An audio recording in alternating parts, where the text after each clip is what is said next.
Vamos lá, muito boa tarde a todos e todas as pessoas que estão online conosco neste webinar sobre sarampo.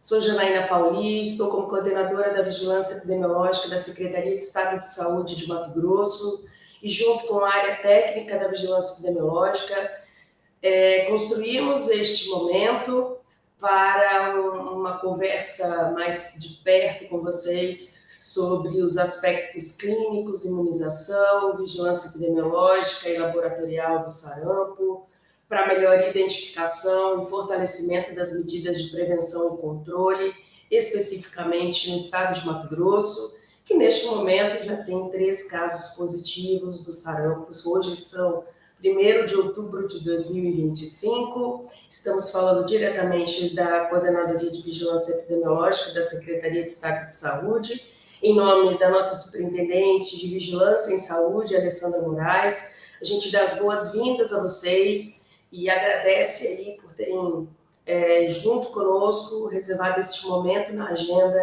para que a gente pudesse orientar a todos vocês sobre este importante cenário e preocupante cenário, não só a nível mundial, mas também no estado de Mato Grosso. Conosco, durante a nossa programação, temos a fala da doutora Sandra Monteiro, que é a pediatra lotada na Coordenadoria de Vigilância Epidemiológica, doutora em vacinologia. Desculpe se eu estiver falando errado, mas seu currículo não está aberto aqui, sumiu, mas ela vai se apresentar. E também a Joilce Cavalcante da Mata, que é a área técnica responsável pelo sarampo na Coordenadoria de Vigilância Epidemiológica e juntamente com a diretoria do Laboratório Central de Mato Grosso, a CNT, teremos esse momento então reservado para que vocês possam não só atualizar o conceito sobre o sarampo especificamente, mas também que a gente consiga aí, se tudo der certo, abrir para algumas perguntas ao final, para que a gente consiga alinhar os conceitos, os protocolos vigentes para o enfrentamento da doença e, principalmente, a melhor identificação dos casos, para que a gente consiga aí não só fazer o monitoramento oportuno, a notificação oportuna, mas também o tratamento para a evolução, a cura de todos os pacientes que possivelmente possam vir a ser cometidos pelo agravo no estado de Mato Grosso. Então, sem mais delongas, doutora Sandra e Joilce conduzam aí com maestria. Estaremos aqui para dar o suporte necessário a vocês. Vou ficar monitorando o chat para que a gente consiga aí depois acompanhar quais são as dúvidas de quem está conosco online. Lembrando que a gente colocou no chat uma lista de presença para quem, por favor, quiser colaborar para a gente saber para onde essa informação está indo e que vocês consigam, de uma forma ou de outra, colocá-la em prática no ambiente de trabalho de vocês. Muito obrigada mais uma vez, meninas, com vocês.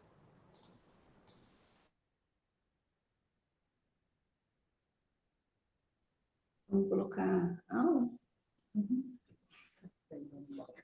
Enquanto ela coloca a aula, eu me apresento como a Janaína, nossa coordenadora, já falou. Eu sou médica pediatra e hoje lotada aqui na Coordenadoria de Vigilância Epidemiológica, e nós vamos juntos fazer uma revisão do sarampo para estarmos preparados para a possibilidade de novos casos acontecerem aqui no nosso estado. A gente está na sala de videoconferência, eu fico um pouco de lado, né? Mas vamos tentar aqui. Vocês veem o slide em modo apresentação? Sim. Ótimo. Consigo passar por aqui? Consegue tirar isso aqui?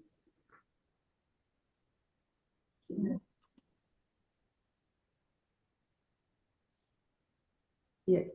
Será que se fechar a câmera? Melhorou.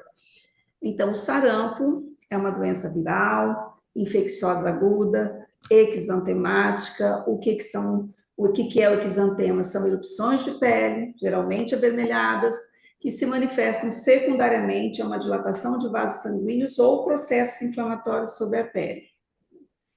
O sarampo é uma doença transmissível, extremamente contagiosa, até os bonequinhos aqui estão com exantema, né? E para a gente ter uma noção, a cachumba, por exemplo, um paciente infecta de 4 a 7 contactantes, ebola tão temida 1 a 2, a gripe 1 a 4 e o sarampo infecta cada pessoa com a doença de 12 a 18 contactantes suscetíveis. E é uma doença potencialmente grave, né? Aqui, por exemplo, uma criança, é um jornal da África, uma criança grave, né? Lá na África, neste local, já houve 5 mortes nessa data, mas vejam bem, aqui nas Américas, em julho, 13 mortes, atualizando agora para a semana 37, não está passando. Nós já tivemos 23 óbitos, com 11 mil casos, né?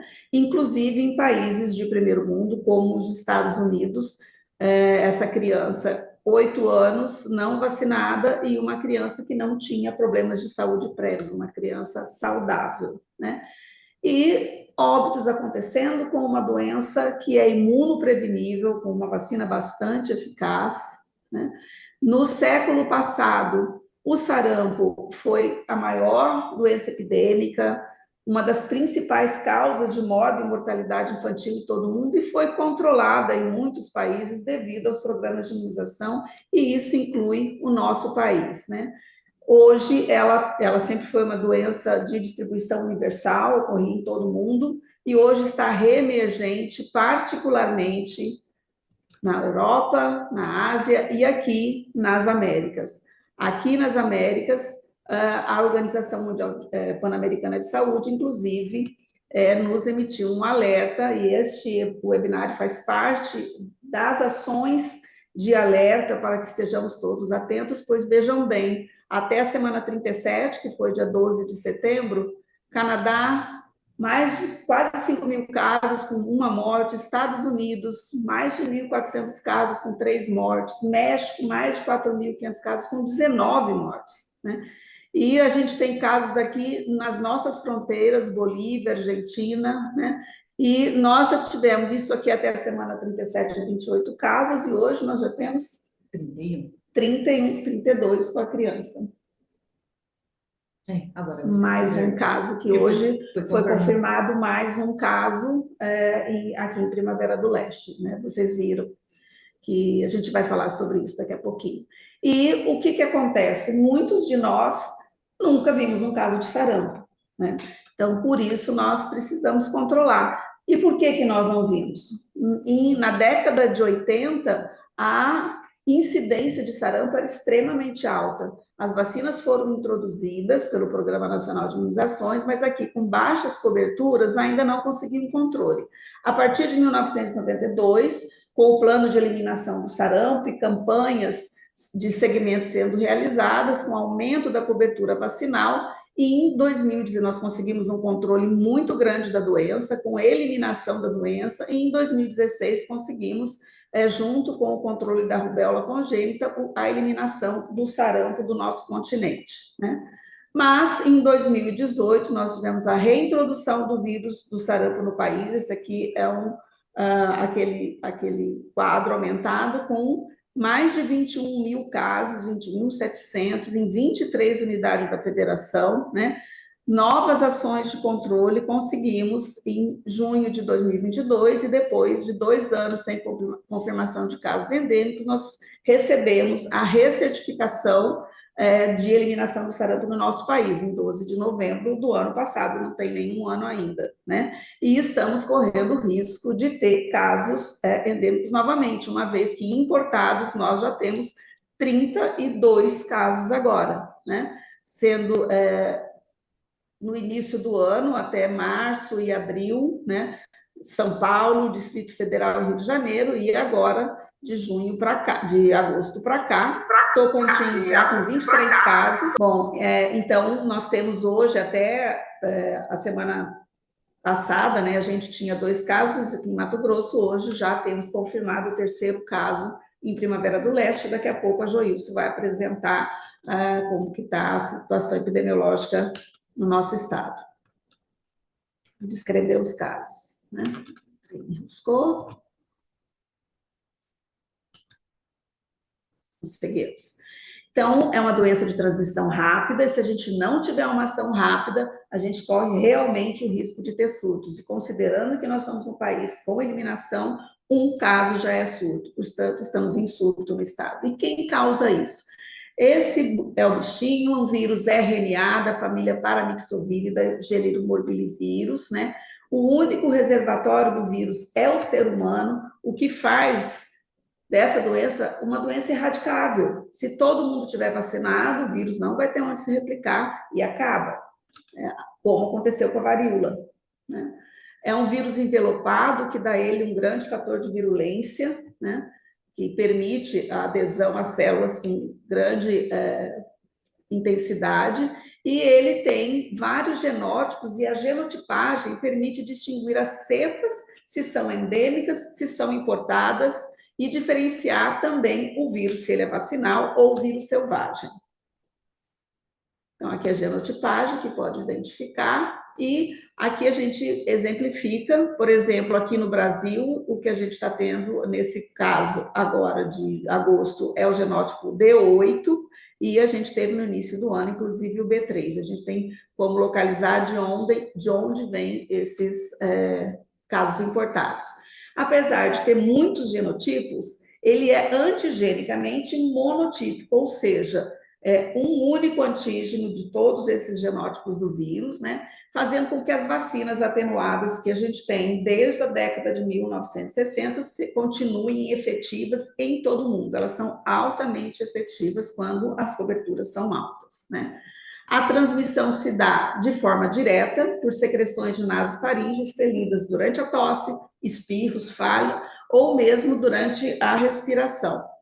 Podem também ser, o contágio ocorrer por dispersão de aerosóis que ficam no ambiente fechado, principalmente escolas, creches, aqui em Cuiabá, aqui em Mato Grosso, com ar-condicionado.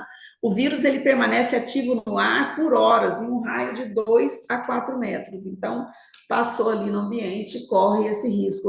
Um grande problema com relação a isso. Imaginem que esses casos, por exemplo, que a gente teve aqui, vieram de ônibus fechados, usaram 3 ônibus diferentes até chegar no destino. E esse período de transmissibilidade é de 6 dias antes do aparecimento do exantema até 4 dias após. Com isso, a gente pode traçar uma linha do tempo. Então, quando inicia o exantema, 6 dias para trás já estava transmitindo, então todos esses contactantes desse período, né, 6 para trás e 4 dias a seguir, são pessoas que todos os contactantes correm o risco do contágio, e a gente considera o período de incubação, né, para trás, tendo ocorrido provavelmente nesse período, em torno de 15, 20, 21 dias antes. E lembrando que esse período de incubação vai ter também com os contactantes, então até 30 dias depois da identificação do caso, a gente deve acompanhar, porque os contactantes podem estar em período de incubação, né? Lembrando que o vírus vacinal não é transmissível como é o vírus selvagem. E quem é suscetível? São aqueles que não tiveram a doença, uma vez que ela dá uma imunidade duradoura para toda a vida, né? E aqueles que não foram efetivamente imunizados, que não receberam a vacina ou, por algum problema, receberam a vacina e não responderam a ela. Normalmente, isso é um problema do vacinado.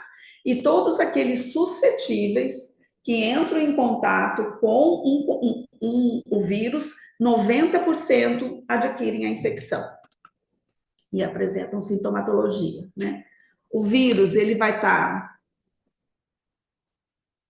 contido nessas gotículas aéreas e vão penetrar no organismo pela mucosa respiratória ou conjuntival, né? ele vai infectar os macrófagos alveolares, os pulmões, vai replicar nos linfonodos, fazendo uma viremia primária, e esses linfonodos, esses linfócitos infectados e os macrófagos vão fazer uma disseminação hematogênica e transmissão direta entre as células. Então, aquela doença que começou respiratória passa a ser uma doença sistêmica, podendo atingir todos os órgãos, né? O vírus, ele leva a necrose epitelial e formação de células gigantes, que é esse aglomerado de células com múltiplos núcleos e inclusão de vírus, né, replicando. É patognomônico do sarampo, encontrado principalmente quando há complicações, na pneumonia de células gigantes, por exemplo, né? Esse tipo de resposta que o vírus exige do organismo leva à supressão de resposta TH1, levando uma imunossupressão, fazendo com que a pessoa infectada tenha suscetibilidade a outras infecções por semanas e às vezes até meses, né? Apesar dessa imunossupressão que ele dá para outros agentes, ele induz também uma resposta imunológica vigorosa para toda a vida, resultando em imunidade. Então, quem teve sarampo uma vez, nunca mais tem. A resposta imune, isso aqui é importante a gente conhecer para entender quando a gente for falar do diagnóstico, ela, com a produção de anticorpos, diminuição da replicação viral, a replicação viral e início dos sintomas. Então, a gente começa o exantema e o enantema. Então, quando começa o exantema e o enantema, que é dentro da boca, as Koplik, a gente percebe a formação de anticorpos do tipo IgG e IgM. Nesse período, a gente consegue uma coleta e positividade. Agora, o vírus é detectável no sangue até 3 a 4 dias depois do início do exantema e na nasofaringe até cerca de 7 dias. E nós temos, então, considerando isso tudo, muitos desafios. O vírus do sarampo é altamente infeccioso, a pessoa pode infectar até 18 outras pessoas contactantes, o vírus flutua no ar por até 2 horas no local que a pessoa infectada esteve. Essa pessoa infectada, ela transmite desde 6 dias antes de aparecer os sintomas até 4 dias depois, então é um período bastante grande que está transmitindo, e ela pode estar no período de incubação com aparência saudável e estar espalhando o vírus sem saber que está doente. Quais são as manifestações clínicas para a gente reconhecer um caso de sarampo? Bom, o período de incubação, ele é de 7 a 21 dias, mais comumente de 10 a 12 dias, onde ocorre a hiperemia primária, nesse período assintomático. Em seguida, começa o período prodrômico, ou também chamado de catarral, que dura de 3 a 5 dias. Nesse período, a criança ou o indivíduo apresentam sintomas inespecíficos, semelhantes a qualquer outro quadro viral respiratório. Mas nesse período está na máxima disseminação viral. Febre, mal-estar, febre alta geralmente, pode ter uma conjuntivite não purulenta, sem secreção, coriza, tosse e outros sintomas comuns a doenças virais, como falta de apetite, mialgia, cefaleia, né? Cerca de 1 a 2 dias antes do aparecimento do exantema, já no período catarral, podemos encontrar manchas de Koplik na mucosa oral. O que são manchas de Koplik? São máculas esbranquiçadas, com halo hiperemiado, estão localizadas na mucosa bucal, na região dos molares. Aqui um desdentadinho, mas a gente consegue ver aqui num adulto ou uma criança maior, nessa região dos molares. Elas duram pouco, de 24 a 48 horas, né? E normalmente, quando tem o exantema, elas já estão desaparecendo. Estão presentes em mais de 70% dos casos de sarampo, não é em todos que ocorre, mas é bem patognomônica do sarampo. E a gente pode diferenciá-la de aftas, por exemplo, porque não causam dor e pela localização típica na região dos molares, né? Em seguida, começa o período exantemático. O exantema do sarampo é um exantema do tipo maculopapular, ele não tem vesículas, ele não forma crostras, ele é máculo-papular e a evolução é crânio-caudal. No primeiro dia, atrás da orelha, no rosto, e no final vai descendo em sentido céfalo-caudal, e no final do terceiro dia atinge membros inferiores. É quando começa a produção de anticorpos, como a gente já disse. Então, aqui, ilustrando o início do sarampo, geralmente nessa região, esparramando para o rosto, se intensificando aqui e descendo para o restante do corpo. Interessante relembrar que a febre, ela aumenta abruptamente com o aparecimento do exantema, chegando a 40 graus e meio. E essa febre vai durar mais 2 a 3 dias, no máximo, depois do aparecimento do exantema. Diferente de, por exemplo, o exantema súbito, que quando aparece o exantema, desaparece a febre. Dá para a gente fazer o diagnóstico diferencial.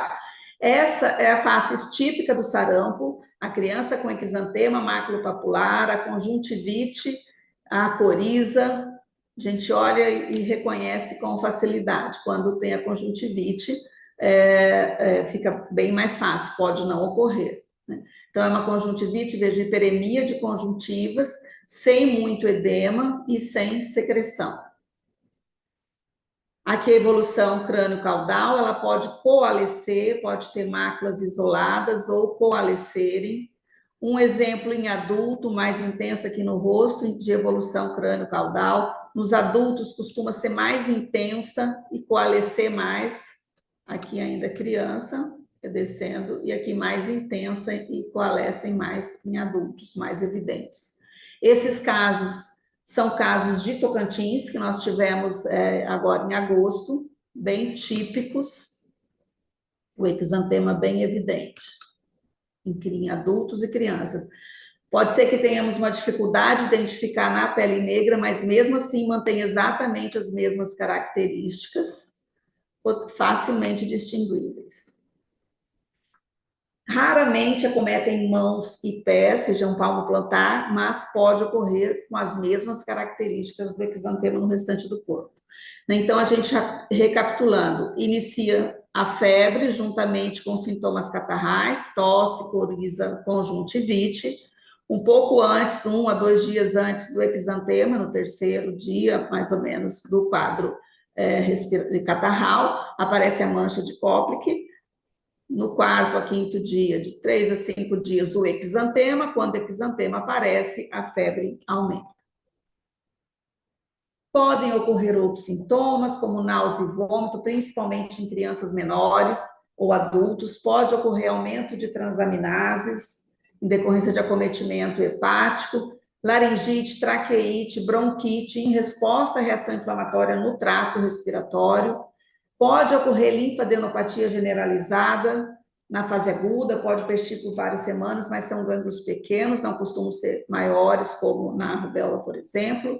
Pode ocorrer a pneumonia intersticial, por ação direta do vírus nas células alveolares, bronquiolite, particularmente em menores de 6 meses, e diarreia, que é importante, particularmente em desnutridos, e leva a perdas proteicas importantes, levando a complicações que a gente vai falar lá na frente, como desnutrição. O diagnóstico diferencial se faz com outras doenças exantemáticas, como rubéola, escarlatina, dengue, chikungunya, zika, tudo que a gente tem por aqui, né? Então, a gente pode algumas coisas para ajudar a caracterizar. O que vai nos dar com certeza o diagnóstico vai ser o exame laboratorial específico, mas a gente pode ter sugestões a partir da clínica. Por exemplo, a febre ela é alta no sarampo e na chikungunya, nos demais costuma ser baixa. Todos têm o exantema máculo-papular, a maioria também de evolução crânio-caudal, mas, por exemplo, chikungunya e zika tem um prurido intenso que não tem no sarampo, né? Só o sarampo vai ter tosse, raramente chikungunya. Os sintomas catarrais são específicos, neste caso aqui do sarampo, né? Vai fazer um diagnóstico diferencial com outras doenças virais respiratórias, mas não exantemáticas, né? Então, tosse, coriza, hiperemia conjuntival pode estar presente em todas elas, né?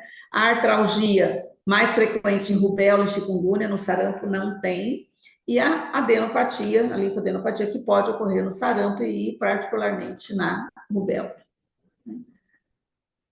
Evoluindo tudo bem, o paciente entra no período de remissão ou convalescença com diminuição da febre, o exantema que era avermelhado passa a ficar acastanhado e aparece uma descamação furfurácea, tipo farinha, não é laminar, né? Uma descamação bem fininha, em mãos, pés e em todo o corpo, né? Se a criança não evolui bem, ela pode ter complicações, entramos no período chamado toxêmico. O sinal de alerta para complicações do sarampo é a persistência da febre por mais de 3 dias após o aparecimento do exantema. Então, se tem persistência da febre, a gente tem que buscar as complicações, e elas são mais frequentes em crianças menores de 5 anos, em adultos maiores de 20 anos, o adolescente é o que melhor tolera. Nas gestantes é muito comum, são muito comuns e frequentes as complicações, em pessoas com comprometimento da imunidade, em crianças ou pessoas desnutridas ou com deficiência de vitamina A. Ela pode ocorrer em múltiplos sistemas, né?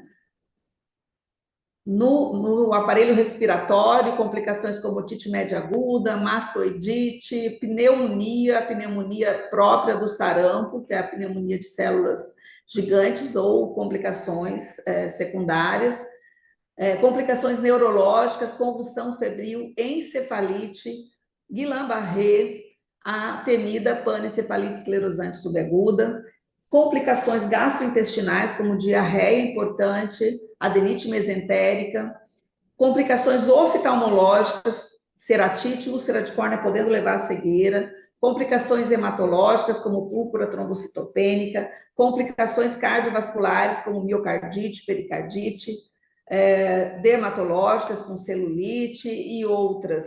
É uma doença que pode ficar séria, que pode ser muito grave, a gente não pode esquecer disso. As complicações mais comuns são otite, diarreia, a pneumonia viral ou superinfecção bacteriana a partir desse quadro viral, laringotraqueobronquite. São mais raras, mas vejam bem, 1 a 4 por 1000 casos de encefalite não é tão pouco. E a panencefalite esclerosante subaguda, um quadro super grave, progressivo, pode ocorrer de 4 a 11 por 100.000 casos e pode ocorrer de 7 a 10 anos depois do quadro.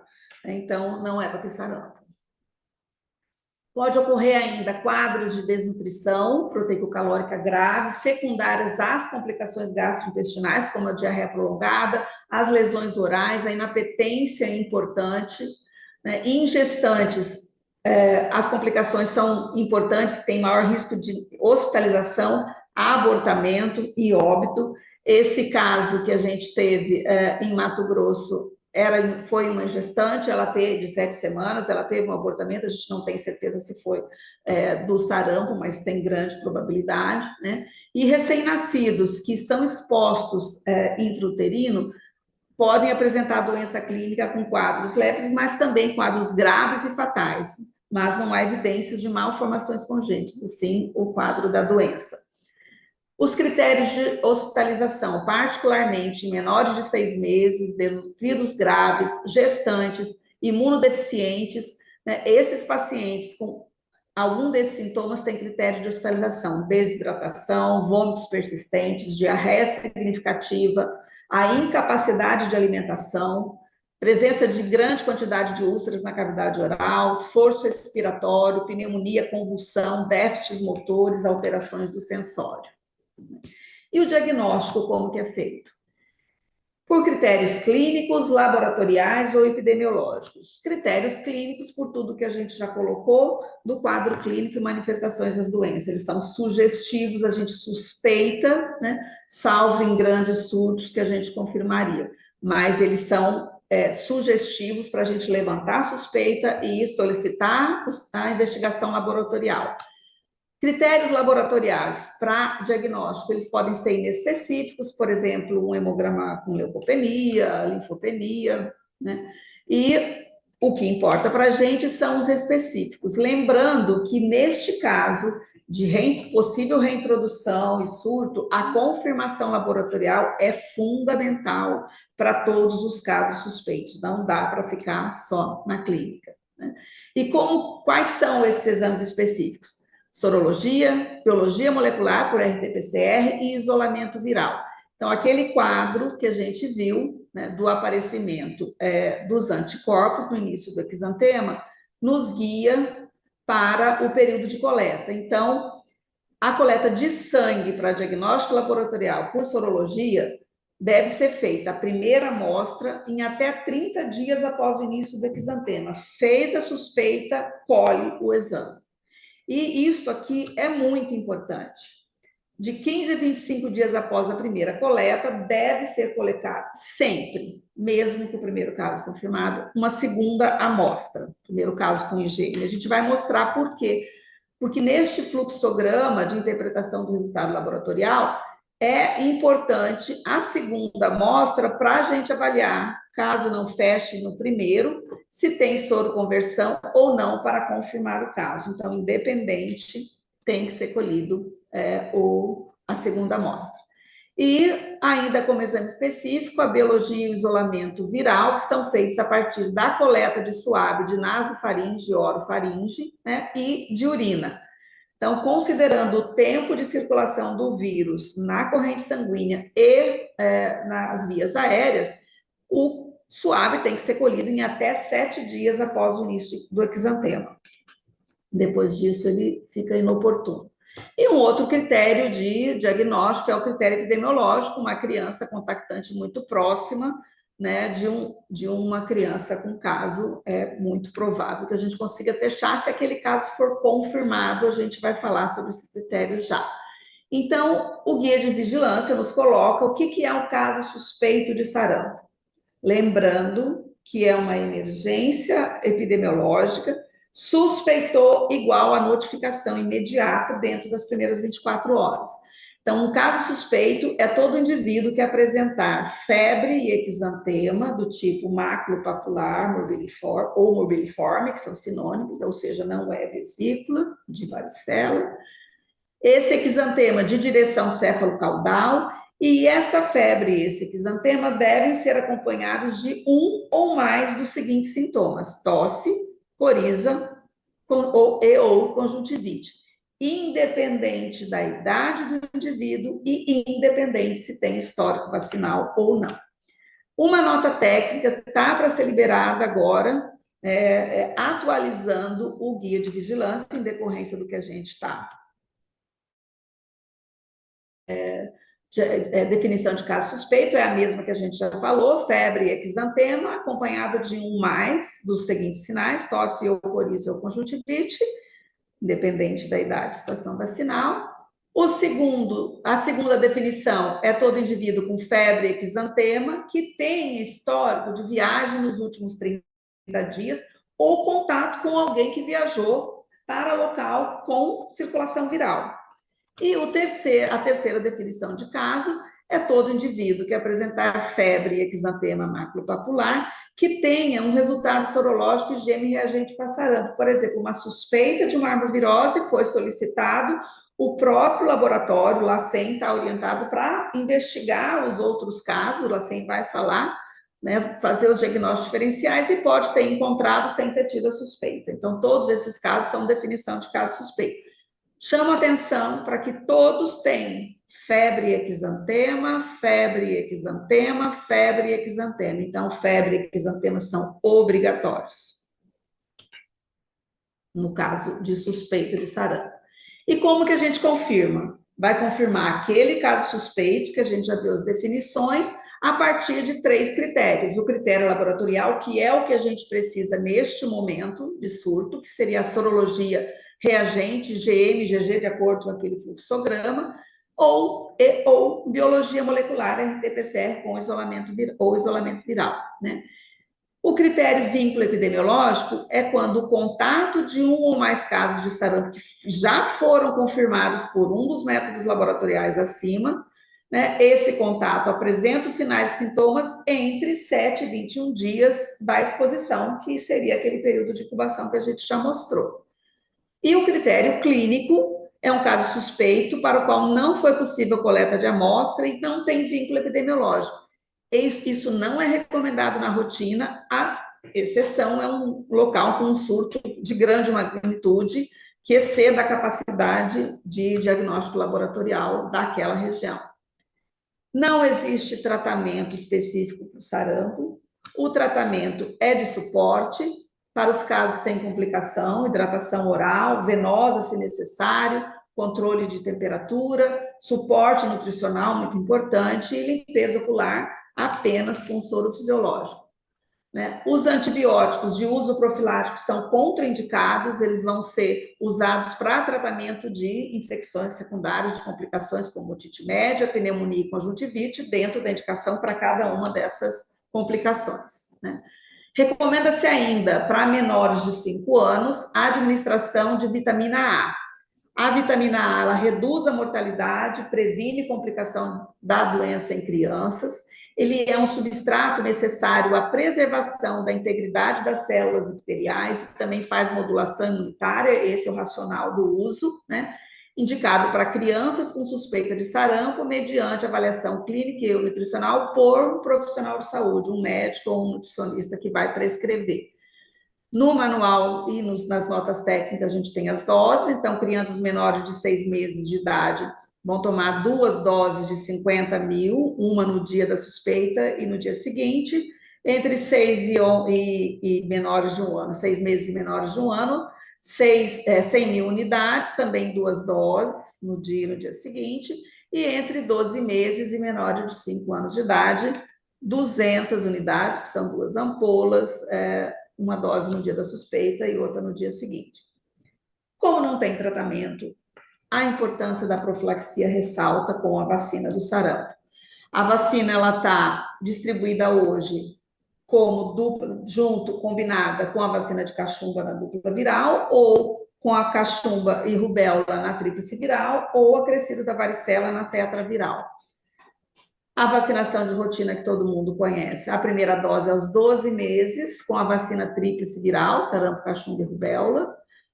Essa idade é a idade para vacinação de rotina, porque ele já não tem mais anticorpos maternos que atrapalharia a resposta vacinal, e um reforço aos 15 meses com a vacina tetraviral, porque inclui a varicela.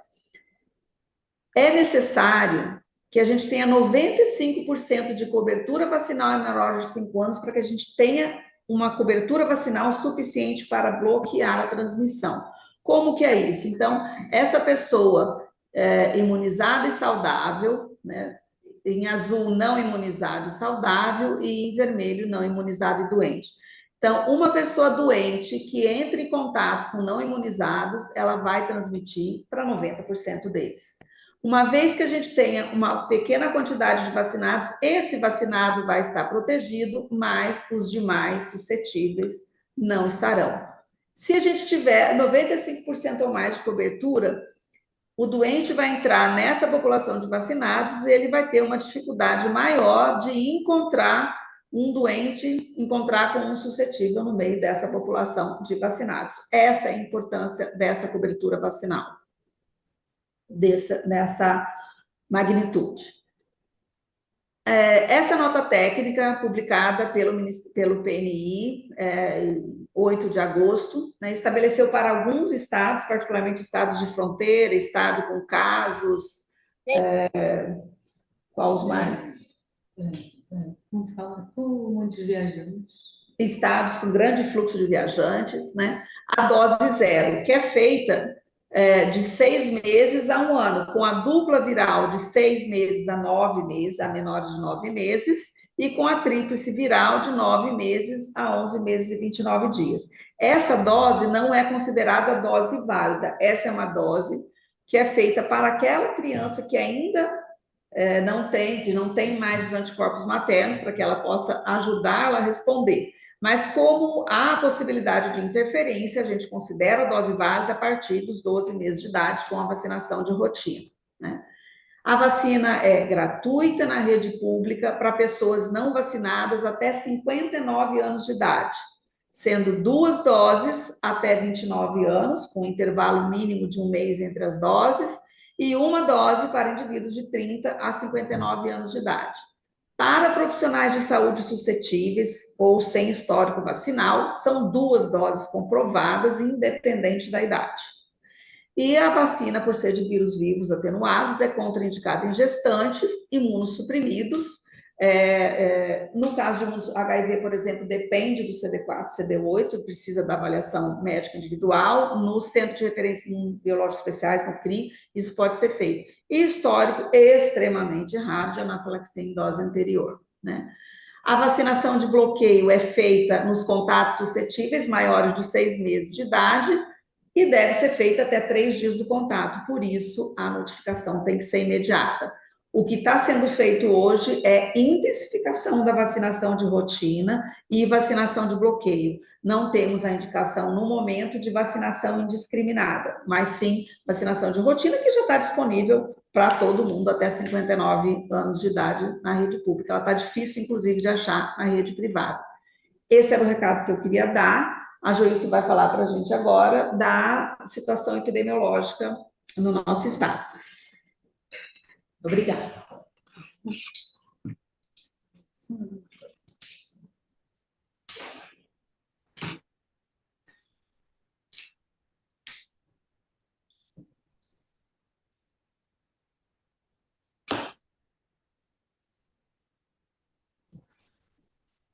Boa noite, meu nome é Joilce, sou enfermeira e estou atualmente como a área técnica das doenças antemáticas no estado. Eu vou, abordar o cenário epidemiológico no Brasil e no estado de Mato Grosso, vou falar um pouco sobre a vigilância epidemiológica e as medidas de prevenção e controle do sarampo. Bom, aqui eu... Nós não estamos vendo a tua apresentação, Joilce.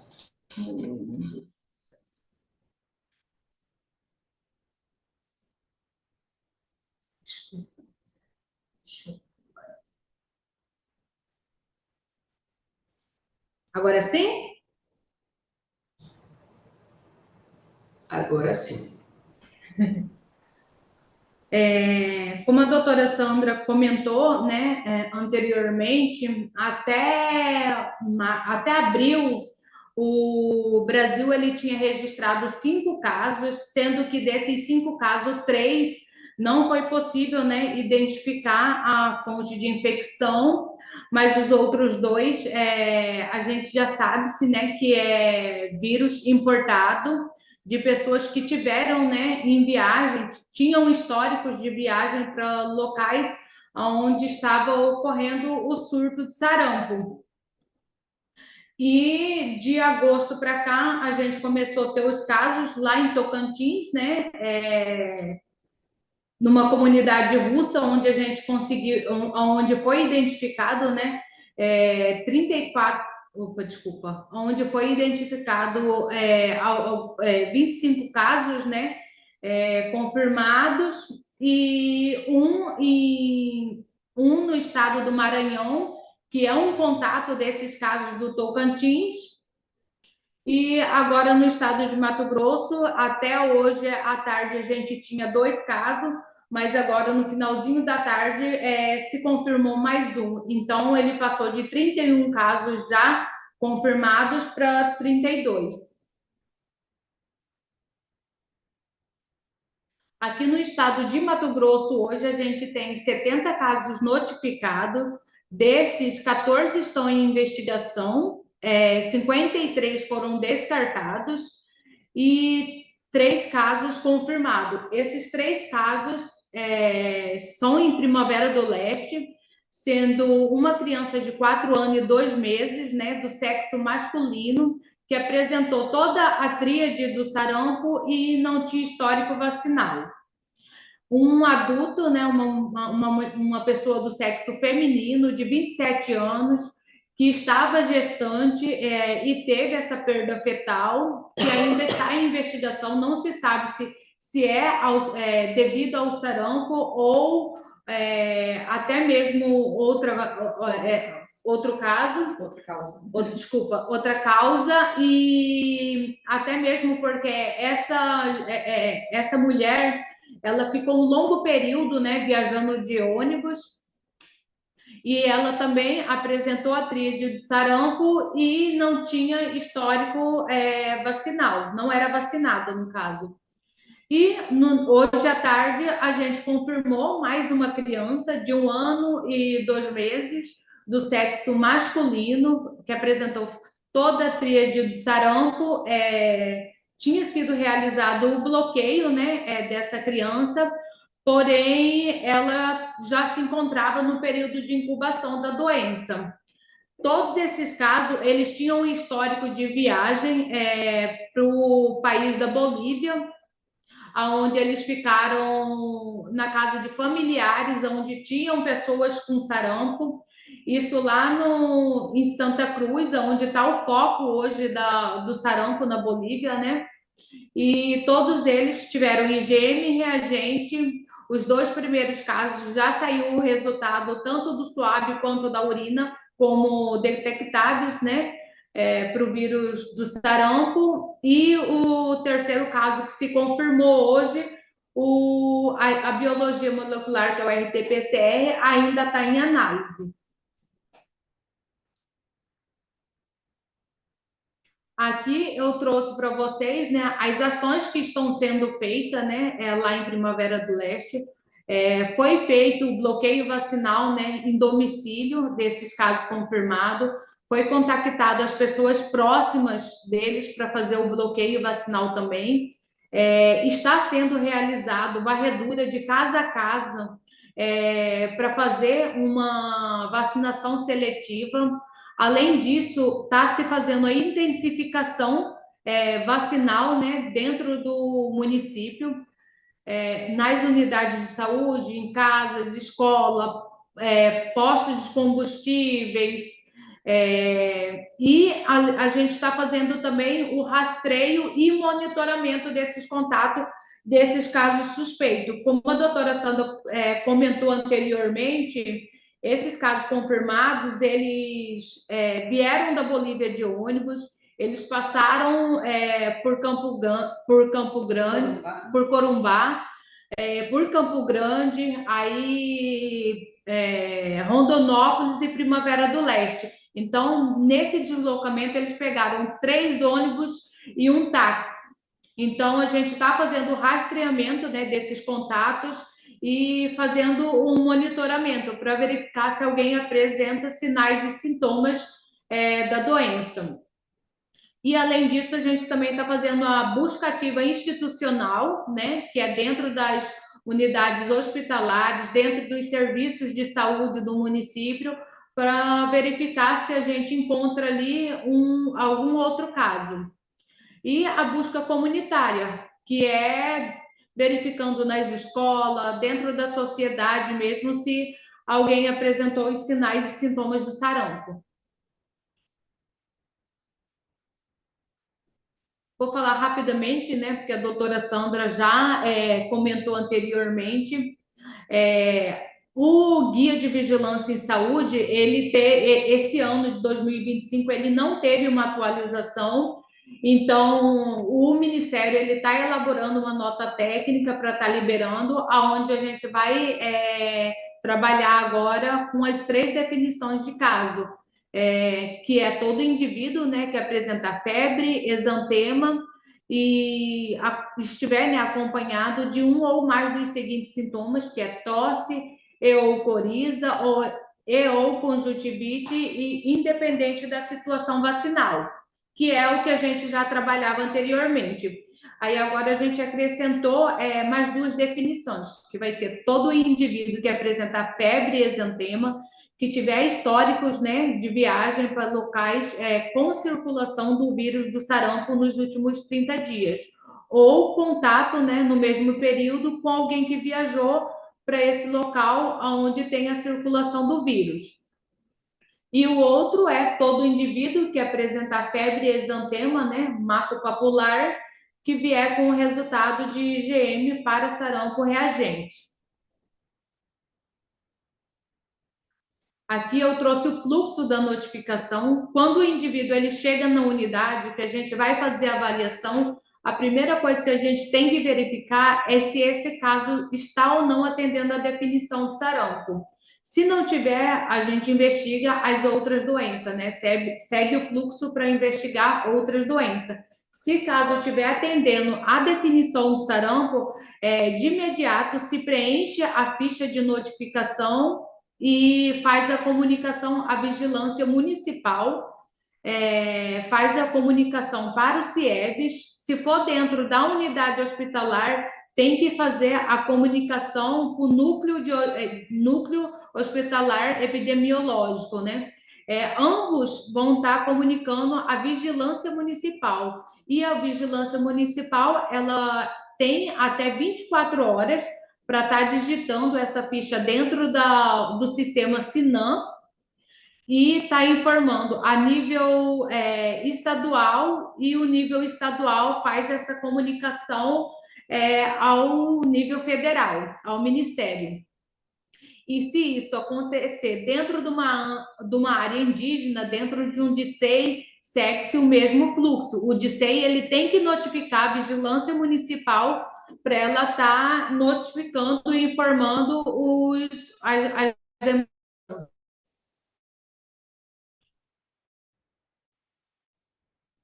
O que eu devo fazer frente a um caso suspeito de sarampo? A primeira coisa é notificar esse caso, né? A gente tem o período oportuno de até 24 horas. A segunda coisa é coletar as amostras, sorologia, suave e urina. Desse caso suspeito em 48 horas e está realizando bloqueio vacinal seletivo até 72 horas. Nesse período, a gente vai realizar também a BAI e BAC, mais para frente eu vou falar mais sobre eles, e cadastrar. Hoje a gente está utilizando o GoData, o sistema GoData, para estar cadastrando esses casos e os contatos para a gente estar realizando dentro do GoData o monitoramento dos contatos desse caso suspeito. Né? A notificação, ela é pela portaria, né? Atualmente ela é pela portaria 6.734, de 18 de março de 2025. Como eu falei anteriormente, tem que notificar imediatamente, né, até 24 horas, as 3 instâncias.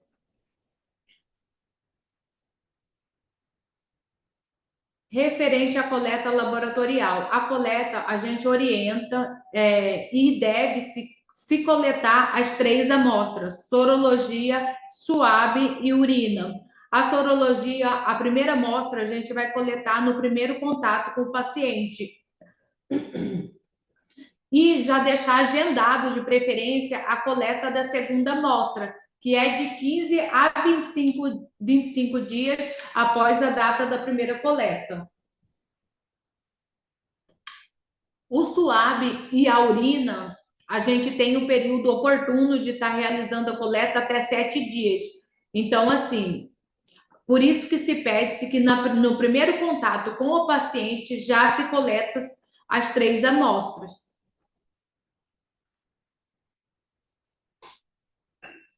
A investigação, né, ela tem que ser no período em até 48 horas, onde a gente tem que realizar a visita, né, ao caso suspeito para coletar mais informações. Aonde que ele teve no período de transmissão, aonde que ele esteve no período de incubação, para a gente tentar identificar o local fonte de infecção. A gente pode criar uma linha do tempo. A doutora Sandra já mostrou anteriormente, mas eu vou mostrar mais para frente também, e tentar identificar esses contatos, né, do caso suspeito, para a gente estar realizando o monitoramento deles e realizar uma busca ativa, né, desses casos suspeitos mediante as informações coletadas.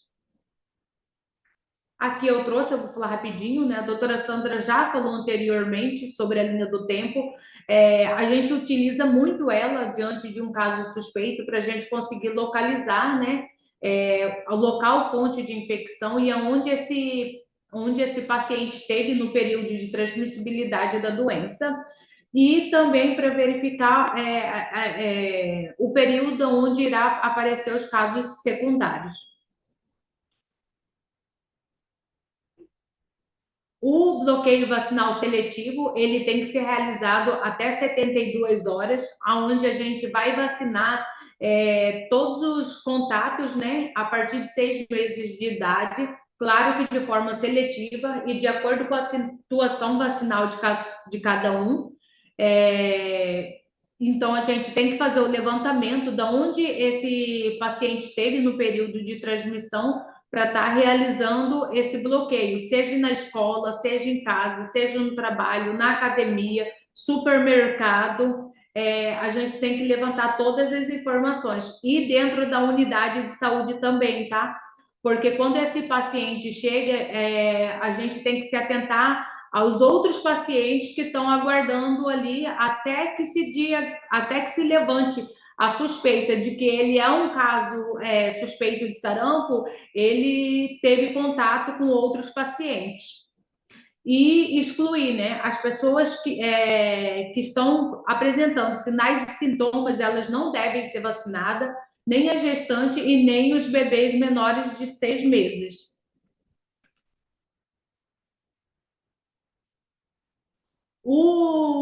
Hoje a gente está utilizando o GoData para fazer, a gente cadastra o caso suspeito e lança seus contatos dentro do GoData para fazer um monitoramento desses contatos.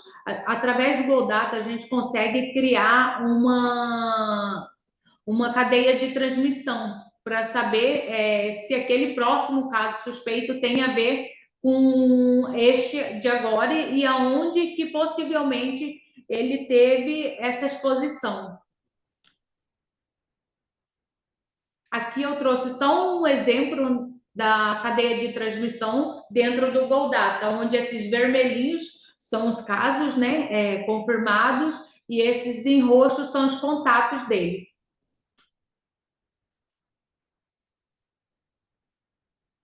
E o encerramento oportuno. Lembrando que o encerramento oportuno da ficha do SINAM é até 60 dias após a data de notificação. Então, a gente pega aquela ficha, avalia para verificar se está atendendo a definição de caso, se a sintomatologia realmente é compatível com o sarampo, verificar se pode ser um ESAB, né? Através da data que é registrada da última dose. Verificar se esse caso teve contato com algum outro caso suspeito. A gente vai fazer também a interpretação dos resultados laboratoriais para, enfim, encerrar a ficha dentro do sistema SINAM.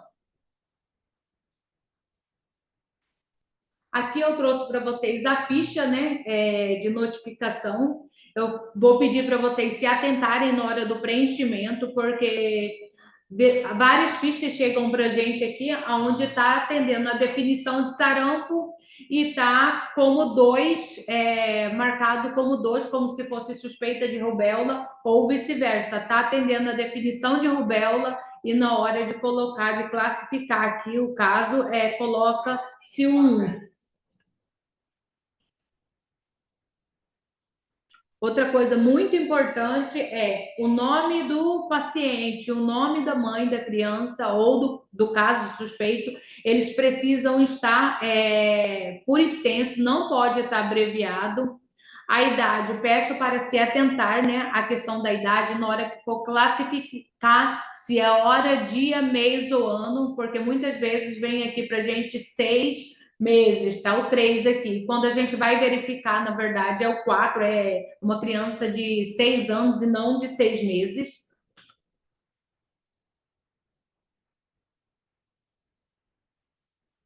A questão da anotação da data de início do exantema, data da febre, se atentar para colocar a data correta dentro da ficha de notificação, na hora de preencher essa ficha, confirmar com o paciente se de fato aquela é a data correta. E lembrando que tem, né, para atender a tríade, tem que ter esses outros sinais e sintomas. Não adianta preencher a ficha aqui em cima, colocar data de início do exantema, data da febre e os outros campos deixar como ignorado, pessoal.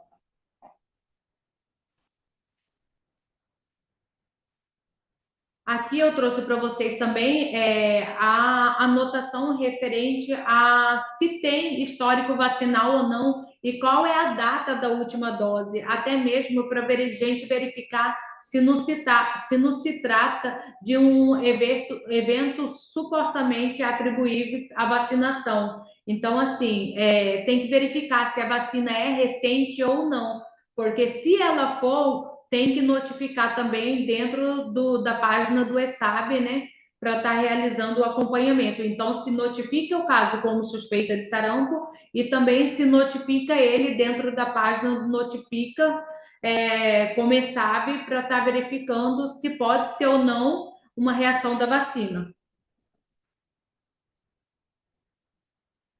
Dentro da ficha tem a opção de observação. Eu peço para vocês que sejam informações específicas do caso, histórico de viagem, histórico de deslocamento, se recebeu visita no domicílio, né? Ou locais que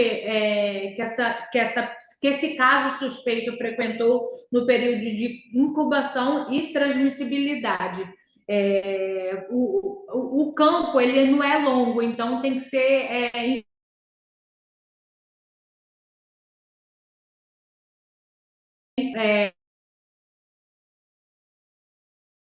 uma orientação onde ele esteve em uma determinada escola, frequentou a escola no período tal, um período de transmissibilidade. É uma informação importante para a gente estar realizando a busca ativa e o bloqueio vacinal. E referente à busca ativa, hoje a gente realiza a busca ativa institucional, a gente tem a busca ativa comunitária e a gente tem a busca ativa laboratorial. A busca ativa institucional é a que a gente faz dentro das unidades de saúde, né? Através da análise de prontuários médicos, seja em unidades pública ou privada, seja em sistema eletrônico ou em fichas de atendimento. A busca ativa comunitária, a gente realiza ela no meio da sociedade, né, através de entrevista com pais, educadores, líderes comunitários, né, e outras partes, como líderes religiosos, por exemplo. E a busca ativa laboratorial. A busca ativa laboratorial, quem realiza é o LACEN, à medida que entram os casos suspeitos, né, de arboviroses, eles têm um quantitativo já determinado, que se vierem todos não reagente para arboviroses, eles fazem uma análise e faz o diferencial para sarampo e rubéola. A busca ativa a gente realiza ela em alguns momentos, que é no de vigilância de rotina, né, para a gente melhorar a nossa sensibilidade, documentar a ausência do sarampo, e essa busca ela é recomendada que seja realizada de 3 em 3 meses, mas diante da nossa situação hoje, a gente recomenda-se que ela seja realizada semanalmente. Ela também é realizada em situação de surtos, né, do sarampo, para tentar identificar o caso primário e as cadeias de transmissão, e para tentar identificar os demais casos secundários, e também para documentar a ausência do sarampo naquelas áreas que estão silenciosas. E após o surto, né, que é até 12 semanas, para tentar fazer o encerramento do surto. Aqui eu trouxe para vocês as medidas de prevenção e controle do sarampo. A primeira coisa, suspeitou que aquele caso é um caso suspeito de sarampo, a gente tem que orientar quanto ao isolamento, no mínimo até 4 dias, né, após o início do exantema, e realizar o monitoramento dos contatos no período de 30 dias. No serviço de saúde, você identificou que aquele caso é um caso suspeito de sarampo, o profissional de saúde ele deve utilizar máscara cirúrgica, né, e manter esse caso isolado dos demais pacientes, e também ofertar a máscara cirúrgica para esse paciente. E os profissionais de saúde, né, usar todos os equipamentos de proteção individual, conforme o protocolo. E, mais uma vez, eu ressalto, identificou que esse caso é um caso suspeito de sarampo, utilizar máscara, o paciente e os profissionais de saúde, e manter esse paciente isolado dos outros demais. Aqui é um roteiro de investigação, onde ele tem toda uma orientação de como você deve agir e do que você vai fazer, como que você vai investigar esse caso suspeito de sarampo.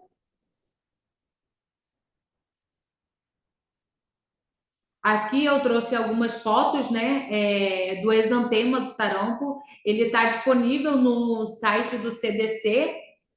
E se vocês acessarem o link, lá tem mais fotos onde vocês podem estar olhando para estar conseguindo ter uma noção melhor, um diagnóstico melhor do exantema.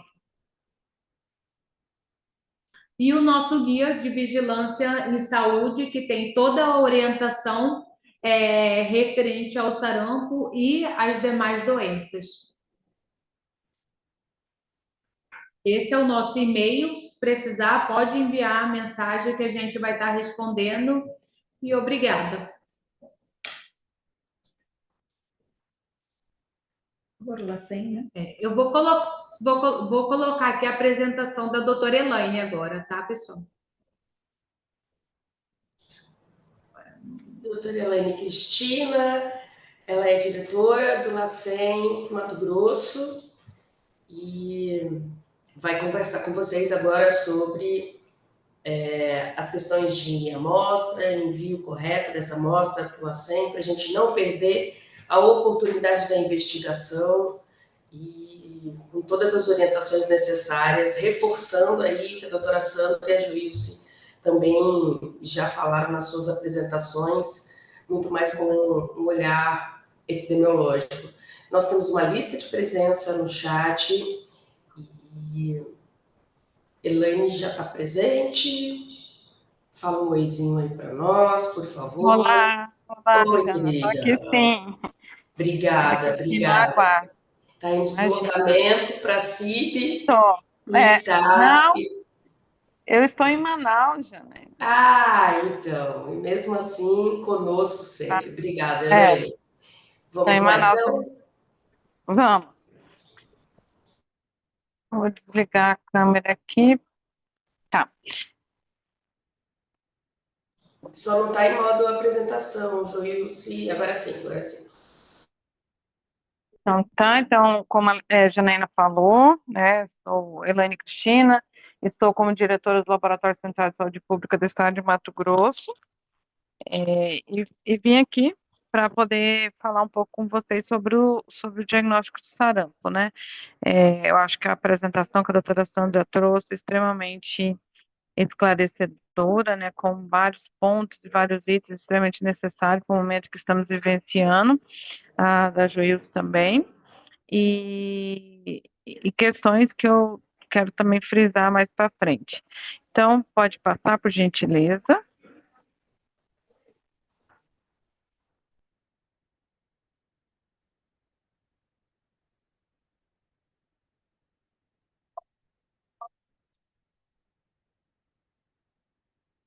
Então, o Laboratório Central,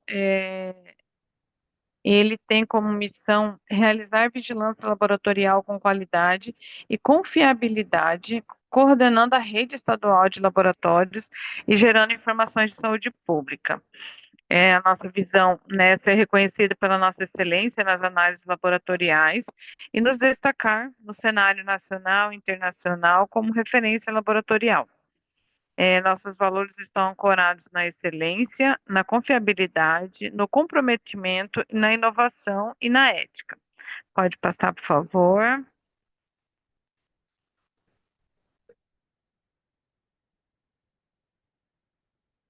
Aqui mostrar um pouco para vocês, então, as análises laboratoriais para sarampo, elas estão ancoradas na sorologia e nas análises de biologia molecular.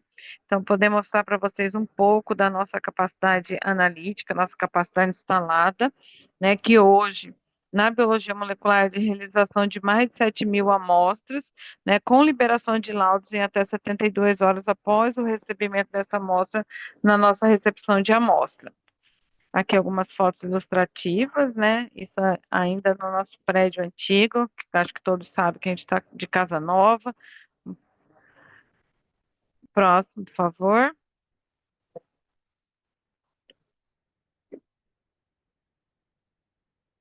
No setor de imunologia, né, onde são realizadas as sorologias, então nossa capacidade instalada é de realização de 5.000 análises, e esse número, esse quantitativo que eu estou informando para vocês, é com um plantão de 24 horas, né? E o resultado na imunologia, para fins de vigilância, ele tem um prazo de ser liberado em até 10 dias, né? Tá errada aí a digitação, eu errei aí o número, mas, né, dependendo da situação, nós estamos liberando com 72 horas. Pode passar.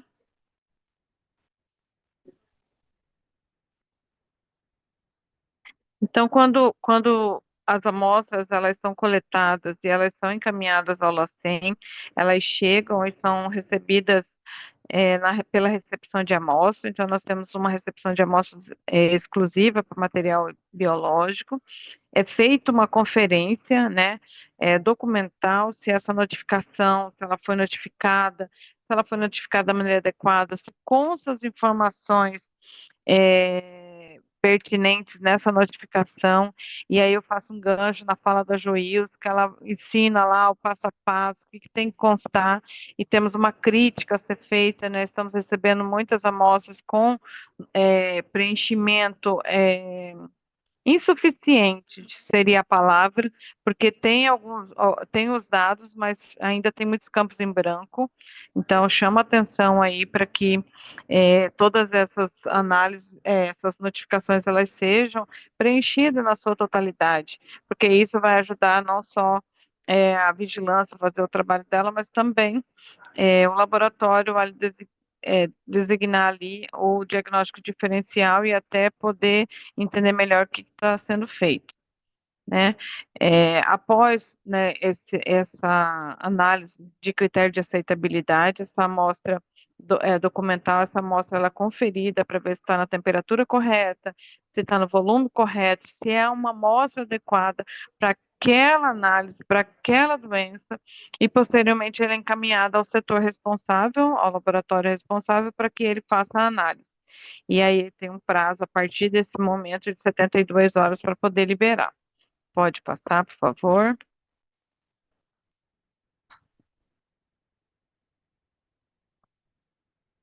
Como foi dito pela doutora Sandra e também pela Joilce, né? Então, as amostras pertinentes para análise de sarampo, para que seja feita a vigilância laboratorial, é o SUAB, né? E aí nós temos que pensar que eu preciso de um SUAB de rayon, um tubo de falco para que eu possa fazer a coleta adequada. É também necessário uma coleta de uma amostra de urina, e aí tanto a SUAB quanto a urina, elas são encaminhadas para ser feita análise de biologia molecular, e o soro, que é indicado para fazer as análises sorologias. Pode passar.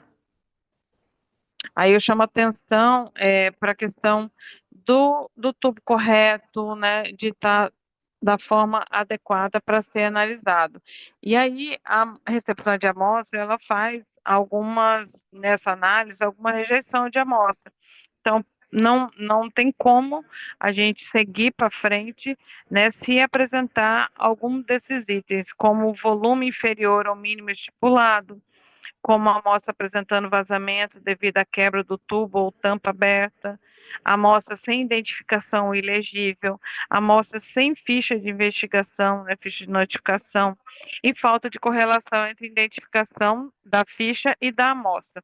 Então, tudo precisa estar da forma correta e adequada para que a gente possa fazer os certos do laboratório, né? Que é fazer a amostra certa, do paciente certo, com o kit certo, com os equipamentos corretos, né? E aí, com isso, liberar um laudo certo também. Pode passar.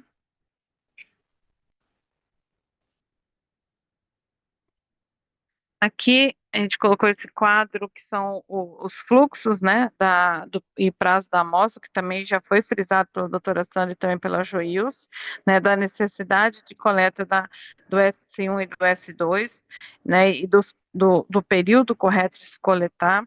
Isso também é um item que nós observamos muito que nem sempre as amostras chegam respeitando o período correto de coleta, e isso é uma grande preocupação nossa, porque nós vamos analisar com base no que nós temos, né? E isso pode nos levar a liberar ali um laudo com um falso negativo. E isso vir a ter um problema maior, né? Posterior aí, esse trabalho. Pode passar.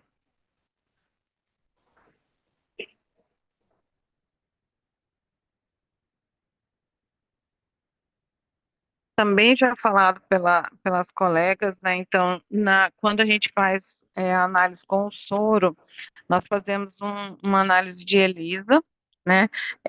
Com esse material, buscando ali os anticorpos, tanto IgM quanto IgG, que vão nortear ali o entendimento, a interpretação e nortear ali as ações que são realizadas no território, né? Pode passar.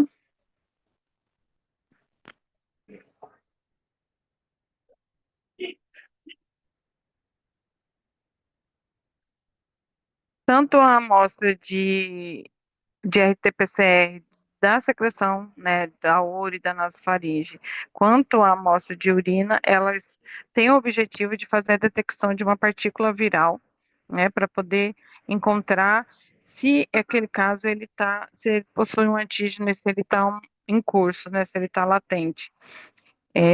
Nós hoje estamos realizando esse diagnóstico de sarampo dentro do LACEN, porém ainda estamos no período de validação, né, dessas nossas análises devido à descentralização, né, ter sido recente, então nós estamos aí com um mês e meio de descentralização, e foi combinado que as 50 primeiras rodadas que fizéssemos, análise de placas, elas seriam encaminhadas para a referência, que hoje é a Fiocruz, e ela faria a validação dos dados dessas nossas corridas. Então, estamos fazendo isso, a gente já está mais da metade do caminho, já estamos aproximando aí da rodada 30, mas ainda há essa necessidade de aguardar essa validação. Então, como a Joilson trouxe, que hoje, né, temos mais um caso, então nós fizemos a sorologia, do qual apresentou IgM positivo, fizemos a análise RT-PCR também e estamos aguardando o retorno da referência com a validação desse caso. E aí faremos isso ainda até completar as 50 rodadas. Pode passar, por favor. E aí também, né, só frisando a necessidade, né, do tempo correto, da temperatura correta, né, até que essa amostra chegue ao LACEN, para que tenhamos uma amostra de qualidade e não causamos nenhum problema aí na qualidade do diagnóstico que será feito. Pode passar, eu já incluí, né, a urina lá junto com a amostra do RT-PCR.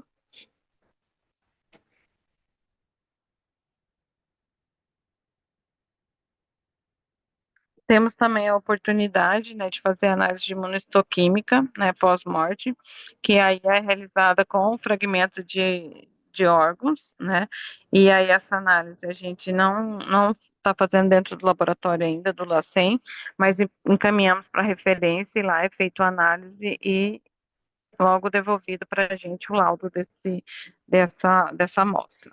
Pode passar.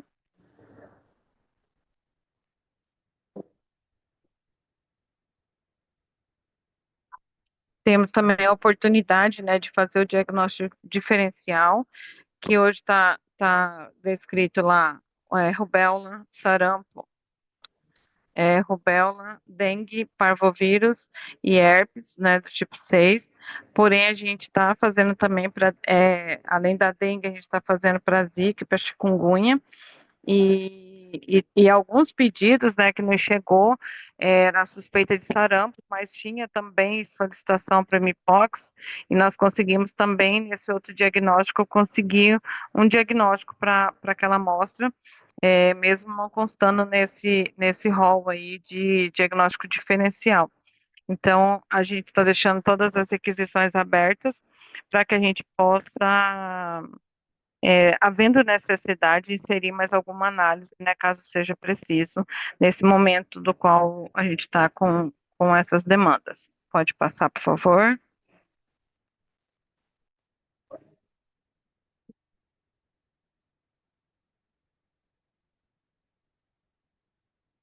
Na fala da Joilce, ela trouxe no slide com relação ao cenário atual, né, dos pacientes positivos, e aí eu vi lá que tem lá genótipo, fez, né, sorologia, fez biologia molecular e genótipo com ponto de interrogação. Então, hoje nós ainda não realizamos, né, o sequenciamento genético dessas amostras, mas a referência irá realizar, né, e assim que ficar pronta, ela ficar de nos comunicar. Tá, ok? E aqui estão os nossos dados, né, as nossas informações, né, o nosso horário de trabalho. Então, nós estamos trabalhando de segunda a segunda. A nossa recepção de amostra, ela só diverge aí o horário, que de segunda a sexta, das 7 às 17, e sábado, domingo e feriado, das 7h30 às 14. Porém, nós temos plantonistas dentro do laboratório, e que estão das 7 às 19, né, e em caso de uma emergência, de uma situação que foge à questão da rotina, a gente está disponível para poder atender também.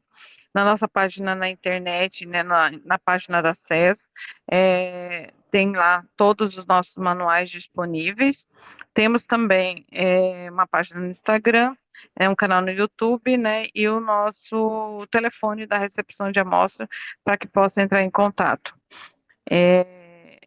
Eu acho que é isso, né? Estamos disponíveis. Eu acho que a Sandra com a Joelho já trouxe bastante a questão do laboratório. Então, é mesmo só para poder frisar e relembrar a necessidade de coletar no período correto, coletar da maneira adequada, fazer o armazenamento e transporte também conforme preconizado, e o período, né, do início de sintomas, para que a gente possa ter ali um resultado fidedigno ao perfil e à epidemiologia que está ocorrendo dentro do nosso estado. É isso, obrigada. Muito obrigada, doutora Elaine Cristina, diretora do LACEN Mato Grosso. É sempre muito bom ter o LACEN conosco para tirar dúvidas, inclusive, das pessoas que conosco ficam online, para que a gente consiga aí atender a todas as solicitações de esclarecimentos, e não foi diferente. Eu acho que as 3 apresentações, tanto da doutora Sandra Monteiro, nossa pediatra aqui da Vigilância Epidemiológica, da Secretaria de Estado de Saúde de Mato Grosso, a enfermeira Joilce Mata, que é a responsável técnica na área, né, na área da vigilância epidemiológica, ela que é responsável pelo agravo sarampo, especificamente para este webinar, e Elaine, que veio somar conosco para as dúvidas. Uma apresentação acabou completando a outra, né, e isso demonstra o quanto que a gente minimamente trabalha numa engrenagem que se conversa, que minimamente está à frente desse surto no estado, né? Então a gente está diuturnamente, desde que soubemos do primeiro caso positivo, o primeiro caso suspeito, na realidade, né, Joilce? Desde que soubemos dele, a gente está trabalhando diuturnamente para que a gente consiga que não haja tanta proliferação do agravo, tanta contaminação do agravo no estado, e de qualquer forma, todos os trabalhos são sempre bem-vindos. A ideia era que vocês tivessem um pouco mais de conhecimento a respeito do agravo, porque a gente sabe que, como a doutora Sandra disse, pouca gente conhece o agravo, porque ele não existia até então, né? Poucas literaturas trouxeram, poucas academias falam sobre o assunto, e o profissional vai para uma unidade básica de saúde, vai para a linha de frente e acaba se deparando com casos sem saber exatamente como lidar. Este foi o nosso objetivo com o webinar de hoje. Espero que vocês... ele vai ficar gravado, a gente vai disponibilizar isso para que mais pessoas possam ter acesso. De qualquer forma, a gente agradece aí. Temos até agora 82 pessoas presentes na sala, isso já é um bom sinal, que a gente consiga juntos tentar aí minimizar o impacto do sarampo no estado de Mato Grosso, com esclarecimentos necessários, com uma linguagem adequada e alinhada, para que vocês consigam o diagnóstico precoce, assim que houver a suspeita, fazer a notificação para a sua Secretaria Municipal de Saúde, para o seu escritório regional de abrangência e, consequentemente, para nós da Vigilância Epidemiológica no estado de Mato Grosso, para que a gente consiga, juntos com vocês, ter menos impacto possível nesse diagnóstico, neste tratamento, na evolução para a cura, porque vocês sabem muito bem, como já foi dito também neste webinar, o sarampo mata. E a gente precisa aí minimizar esses impactos. Estamos à disposição de vocês para qualquer outra sugestão, inclusive, de webinar, e agradeço imensamente a doutora Sandra, Joilce e Elaine, por juntas conosco estarmos até agora levando conhecimento, levando esclarecimento para todos os profissionais de saúde do estado de Mato Grosso. Muito obrigada. Meninas, querem falar mais alguma coisa? Podemos encerrar? Alguém tem alguma pergunta que a gente possa responder? Eu olhei no chat e não teve sinal que vocês conseguiram dizer tudo que precisava, mas a gente fica à disposição. Estamos à disposição. Exatamente. Doutora Sandra e Joilce são as referências aqui na vigilância, e a Elaine também referência no LACEN, junto com a sua área técnica, para que a gente consiga aí dar conta destes casos no estado. Muito obrigada, até uma próxima. Obrigada a todos pela presença. Obrigada a todos pela presença.